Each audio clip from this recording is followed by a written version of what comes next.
welcome to the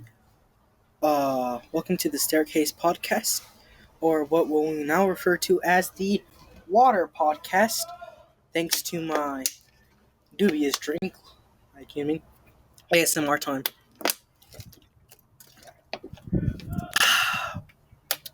Now that is some nice water. Waiting for my associate, my co-host, to get here before I start the podcast. Well, I'm starting the podcast beforehand, but I'm just gonna wait until my associate comes here with more water for the tasty snacks. You know what I mean, for the tasty little treat.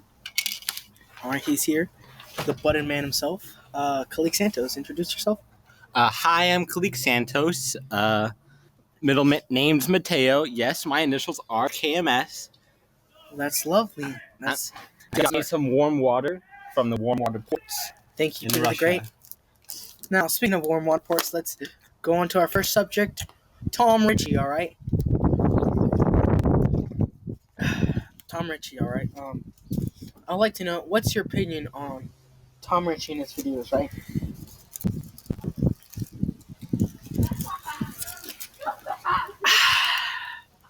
Sorry, just taking a bit of a sip. Tom Ritchie. Gotta say, even though they're more educational based, they're actually really good. They're fairly made. Each one of them has their own separate kind of comedy stick to it, and all the comedy in the video, it kind of relates to what he's talking about. However, sometimes it doesn't, but it's about something that people already know based on his previous videos. So he builds it upon himself, and that's a really good motive to keep on. He's also I think a rapper or something like that, but he does educational raps, but not like the cringy educational raps where it's like, oh, we gotta dab on the test. No, it's like it has a motif to it, sort of a subject to it. Like Peter the Great was about Peter the Great and how he wants to get warm waters and all this stuff. In a nice wacky video that he admits is supposed to be kind of a parody and a funny one at that. But at the same time, it's also an educational video, just like everything else he posts. Yeah. All right. Another person I want to talk about is Paul Sargent. Have you seen him? Yes, Paul Sargent. He does AP Euro bit by bit, and he's a pretty good person too. But unlike Tom Ritchie, it's not too comedy based. But he gets more serious with his topics, and it honestly, whoever you watch, comes down to your personality and how you want to get your information. Yeah, take Crash Course. Mm-hmm. Crash Course, I feel like it would be a bridge between the two, because does have a bit of comedy, but it's also very serious. Yeah. When it comes down to it. Plus, with Crash Course, there's also animations that are specially made. But you also got to keep in mind, Crash Course is more highly funded than Tom Ritchie and Paul Sargent. Tom Ritchie's still pretty good quality edit. You mean yes. If you look at his older videos, it's really it's just like everyone else when they start. It's pretty bad, and you don't have anything set yet. I kind of feel like over the years, maybe his students started helping him. Yeah. With the videos, or maybe he just got better. Hopefully, he's the one who's making it. But I wouldn't mind if he was like, "Oh, I don't actually edit the videos. I just." Mm-hmm. You have someone else do it. Yeah. Which is not in all means bad, but really, it'd be nice to learn how to edit yourself, so you don't have to actually pay the person. It's just a little extra work and more money along the way. Yeah. Especially if you want to choose YouTube as a job full time, which is pretty tough. But keep working hard if you're working. Yeah, I would say in the learning how to edit is better for the long term, while paying someone is better for the short term. Like, oh yeah, you have your video done, but what if you need that money somewhere else? But plus, if you know how to edit, you can also do editing for other people on the side, making you bring in more money to yourself. Yeah. All right. So the next topic I want to talk about is the Elon Musk and the crazy stuff he be saying. Like, as we know, Elon Musk is a very crazy person. I mean, he Pretty was like, profound. what kind of guy is just like, oh hey, I wanna go to Mars. Yes. Yeah, but lately he's been trying to relate to the youth in some bit. Like he's like, all right, I'm just gonna go on my phone here for a bit. You guys can't see, but if you just look Yeah. up like Elon Musk's Twitter, then I'm pretty sure you can like see some of this stuff. Like one of the first examples is the I Heart Anime, which is kind of like out of nowhere. Like you never seen any of this stuff, right? And there's also below that he states that he owns a chibi Wolverine. Exactly, and it's like where the heck did you like come out of nowhere? Like I understand people like anime, and it's not just like millennials and like 20 or somethings. Like I don't understand like people like Elon Musk can like anime, but like it's just like out of the blue. Plus, he's more profound for being known as an innovator and a previous owner of a company. Exactly. Plus, he's dabbled in more stuff, but having this very high up guy stating that he enjoys cartoons and completely out of nowhere, it's a very, very confusing and it brings things down. Yeah. Another thing I see is this one where it says, "Send me your dankest memes." Not moths though. It says my Twitter feed. And it's like, what the heck? Yeah, if you want memes and you don't want the moth lamp meme, which is pretty old, especially right now, Yes. it's kind of dumb because if you state you want something, but then you become picky about it, it's But yeah, understanding though, because moth lamp meme at the time, it was super big and dumb. So he wanted better memes. Yeah, but what I want to know is why did he add, like same thing with the I Love Anime? Like, why did he come out of the woodworks and it's like, oh, I like these dank memes. I like these memes, these crispy memes. Like why is it's like why does it seem so like he's trying to relate to the youth so much? Like I thought he was just supposed to be selling cars, Exactly. not dabbling in memes. Feel me? Yeah, it's very confusing, especially from this. Yeah, as we stated before, he's a great businessman, but going into anime and going to a more controversial topic, it's not the wisest decision. Exactly. It's I feel like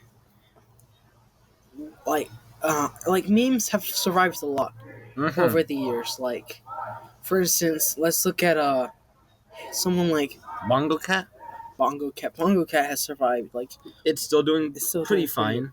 like, let's look at Hillary Clinton Or TikTok. or like TikTok has survived. Like TikTok. All right, let's save that for a still little kind bit. of new. Let's save that for a bit because I want to talk about TikTok. Let's talk about Hillary Clinton. Remember Hillary Clinton? Like she used like memes. Like she dabbed on Ellen and everything. And it's like it's kind of hard. It's kind of like it makes me kind of sad and frustrated when she does these things because it's like, is this gonna be the thing that kills memes? Because like memes are like They come and go. They're like a fad. yeah, and then like and someone like I'm not trying to be rude, but someone old and gross like if they try to use the meme, then it messes up like the ecosystem of memes Yes. because then now it's like, oh, old people, like, okay, let's look at Facebook, right? Like Back then it used to be clean, crisp, everyone used it, and then old people started using it, right? And there's also like mothers putting on minion memes too. Exactly, putting on minion memes, putting on quotes about God and everything. It's like, bro, It's becoming too big of an issue, and really it's become more of a hassle. Yet they are becoming less known too, mainly from like being too overhyped in a sense, yeah, and really it's died down. Like if we take a look at PewDiePie's meme review, It's normally he reviews it, then like a Thanos snap, XD meme, it's gone. So really, oh, the biggest way to keep a meme alive, don't talk about it. I mean, yeah, like You can because memes won't survive the most. It's like it's like a joke with your friends. It's good for a little bit, then it's not. it's like it's like when you have a joke with one person, right? Let's say you have a joke with three people, right? And then you and one other person, you make that joke once in a Mhm. while, and it's like very funny.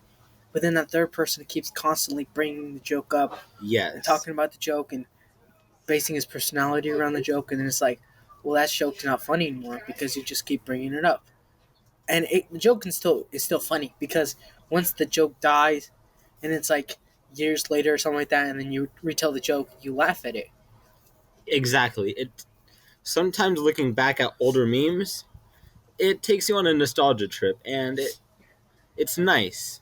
But in the moment within the meme, it becomes repetitive real fast, and it's good in a sense, but however, it's also bad. Yeah.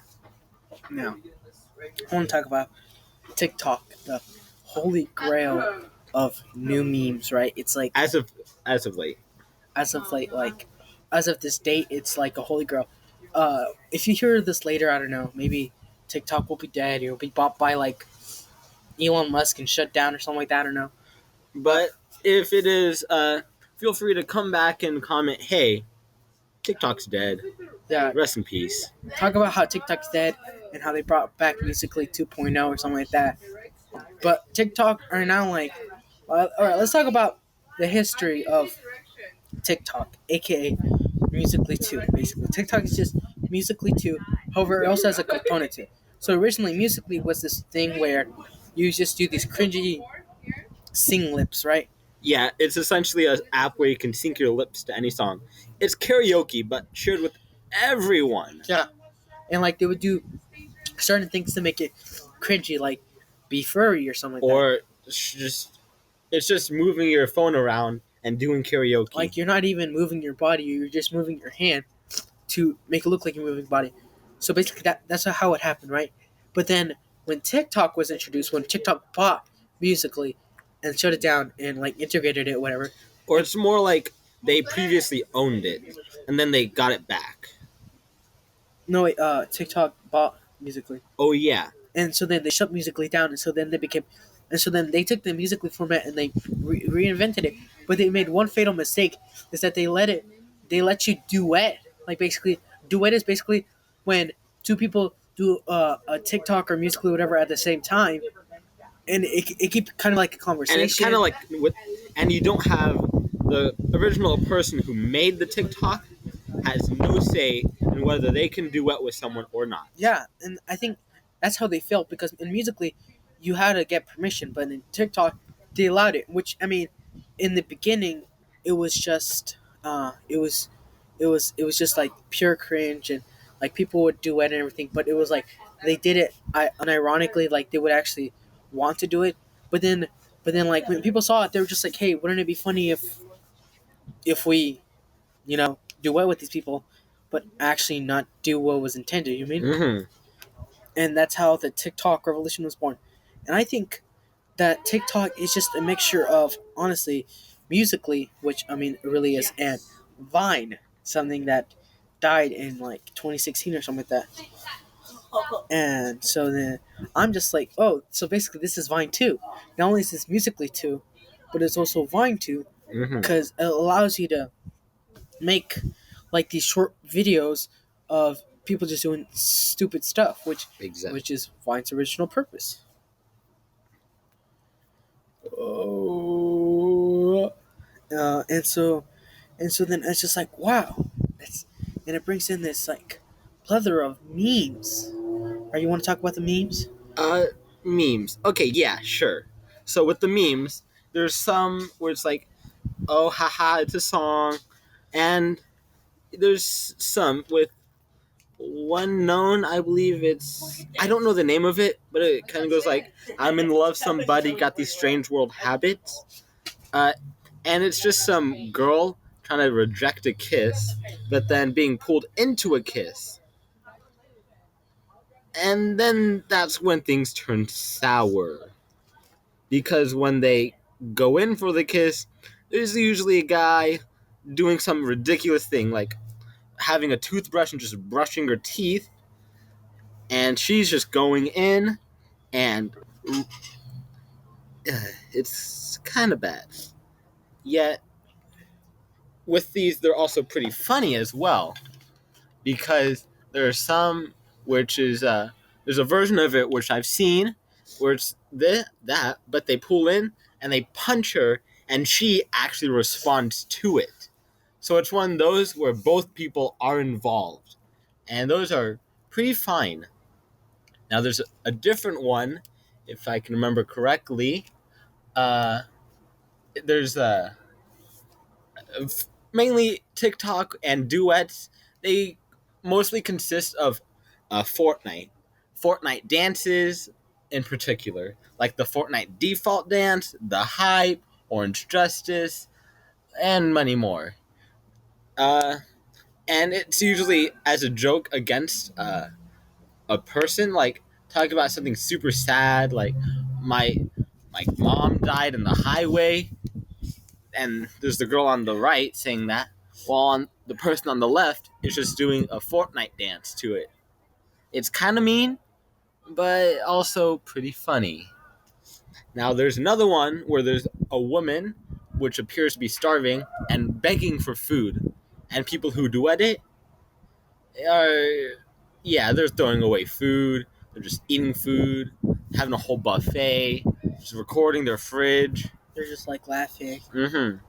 And one of the final ones that I'll talk about right now is one where there's Skull Trooper. If you haven't seen the popular video, Skull Trooper Needs Your Help. No, it's John Wick, right? Oh yeah, originally it was John Wick Needs Your Help because he's a character in Fortnite or Fortnite skin, and he needs your mom or dad's credit card number, which you shouldn't post, but it's as a joke, just to kind of get that free money in a pretty dumb way, just asking for a credit card. But the insane thing is, people did it. And so what these TikToker duetters do is they hear that and they go crazy. They run around looking for their credit card, looking for something they can do just to help Skull Trooper, also a character in Fortnite Battle Royale, in order to get the #1 victory royale, which is a heavy meme, and it's pretty funny. Have any other TikToks? I would say another TikTok that could be talked about. Another TikTok that could be talked about is there's a lot of another component about the troll side of TikTok is the gaming aspect. Like, oh, we're gamers. Yes. We're oppressed. Like, there's a lot of TikToks where it's like something sad, but it's not really sad. Like, they open the refrigerator and it says no gaming zone, Mm-hmm. and they get sad because they're a gamer and then they're oppressed and all that. Yes, there's one where there's a girl, quote unquote, playing Overwatch, and she says lines in a song, "Be Mercy," I believe. I think, but it's just, maybe I'll be Tracer. No, I'm already Tracer. Then I'll be Widowmaker. I'm already Widowmaker. And it's the person responding to I'm already this character is the girl, while the other person, they kind of catch on and see, oh, her controller isn't on, or wait a minute, that's an older console that doesn't sync up with the game. So they kind of dump on that by kind of researching it and just telling them, turn on your controller. Now there's and then it turns to another version where there's people with their controllers on their ears and their headphones in their hands, reversing their roles. Or like they would like put the TV on their head and they're playing the controller and they have Wii remotes stuck on their, like, it's that. Yeah, it's weird. And still on gaming, we have another one called gamers rise up. And that's when people are normally in their bedtime or in their bed, and they hear that, they hear gamers rise up. And you see them rise up because they too are gamers. Now, this one's a very simple one, it's very short. It just says gamers rise up, and they rise up. There's another one called. There's another one that's like, gamers please stand for the gamer national anthem, and it plays the console version or the. It's just like they play the Minecraft theme song, like the song that plays. Yeah, the song that always plays in Minecraft whenever, if you've ever played Minecraft. Right. The last thing I want to talk about is on the TikTok? whole. Not TikTok. Just the podcast in general is the T-Series PewDiePie debacle that's been going on. You know, you've seen it. It's like it's been on headlines of freaking the New York Times or something like that, the Wall Street Journal, of oh, this Indian company is going to take over the number one spot as a YouTuber. I wanted to talk about it, get your opinion on it. What do you think? Do you think they would take number one spot? Like, it's the meme format. Who would win? Blank versus blank, where the last thing usually wins. Like, who would win? Spider-Man versus Thanos. Yeah. So it'd be like, who would win? An entire country or little rat boys, you mean? It's a reference to the Black Plague. If you haven't heard of it, or if you're too young, please get off the podcast, even though we're about to end. But also look it up. It's a very interesting thing, and it relates to one of your nursery rhymes, Ring Around the Rosies. But we're not talking about that. And we're getting back to the meme, who would win? So, who would win? Well, isn't... One Sweden YouTuber, all of India. Exactly, and it's like... Oh, shoot, sorry. It's kind of a letdown, kind of a sad moment, but people have been really trying to, not get T-Series to win. Did you see the freaking Mr. Beast video? No. No, alright. If you haven't heard Mr. Beast, he's coming up. He's similar to a hype beast where he spends his money wildly, but unlike Rice Gum, he actually does it for mainly entertainment, and it's somewhat secluded, so it doesn't bother other people, while the people involved are all in on it and having fun. Yeah, and usually, even if it does bother some people, it's not like he's giving them money. It's not like they're bothered, why are you doing this? No, it's like, oh, here, have $10,000 for and they question, why are you giving me this money? This is an amazing event for me. Exactly. Anyway, so early on, let me show you the thing. If we go on to Mr. Beast, the says PewDiePie thing, we look at it. What Mr. Beast did was he bought a bunch of he bought a bunch of signs and stuff. He went on TV and everything, just to get so that PewDiePie does not lose number one. If you let's look at the beginning of the video. All right. I don't know. She just moved. We were right here. So you moved. Let's go. My PayPal is frozen, and I really want to donate to Oh wait, TU. shoot. This is about some nice. All right. This is the one. I bought every billboard in my city, which I think this has been really sustaining PewDiePie from not losing a million, not losing to T-Series in the last. Bought a bunch of billboards. Dude, we got the double billboard. We don't mess around. Went on TV. Grab your phone, go on YouTube, search PewDiePie, and subscribe to him. Did radio ads. No one bills me as quickly and efficiently as this Swedish man. Spot bathroom ads. There's our ad. Right above the urinal. And much more to try and stop T-Series from passing PewDiePie in subscribers. T-Series is growing 4 times faster than PewDiePie, and if I don't do anything, PewDiePie won't be the number 1 most subscribed to YouTuber in the world. Bring it on. Therefore, So that's what he did, and I'm just yeah. So basically, this right there, single-handedly stopped T-Series from beating PewDiePie, and I'm just Yep. What the heck? And I think it's very generous he did that, because buying up all these ads, it comes around really bad. At a stiff price. So I'd imagine that PewDiePie would come around and help Mr. Beast in return, but that's just a theory. A gang theory. No, a YouTube theory. A YouTube theory, yeah. A Mr. Beast theory. Yep. A PewDiePie theory, I don't know. So T-Series a theory. T-Series theory. So if you enjoyed the podcast, what do you suggest they do? Who would win? T-Series PewDiePie. Also, if you like, please subscribe. And it would mean a lot to us if you help support our cause and having fun talking to you guys. And we really do all of this for you. Yeah. Because without you guys, we'd have nothing. And if we had wouldn't nothing, have 250,000 subscribers. and if we had nothing, we have nothing. All right. Thank you for the. This is Feliciano signing off. All right. This is Amaro Sanchez. Thank you for listening to the Staircase podcast. Where we always record on the staircase. And